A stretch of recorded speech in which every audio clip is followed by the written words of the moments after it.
কৰতি মন্ত্ৰ অসমত প্ৰচলন আছে। এটা বিশেষ মন্ত্ৰ মানে ইয়াতে শাৰী চাৰিটা চুটি চুটি শাৰী থাকে।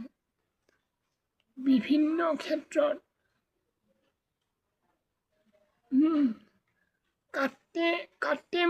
কাটে এতিয়া কাটে সেইটো বিভিন্ন বাধা বিঘিনি কাটে। কৰতি মন্ত্ৰ প্ৰাচীনতম এটা মন্ত্ৰ। চব ব্যক্তিয়ে এই মন্ত্ৰ ব্যৱহাৰ কৰিব নোৱাৰে। এই মন্ত্ৰৰ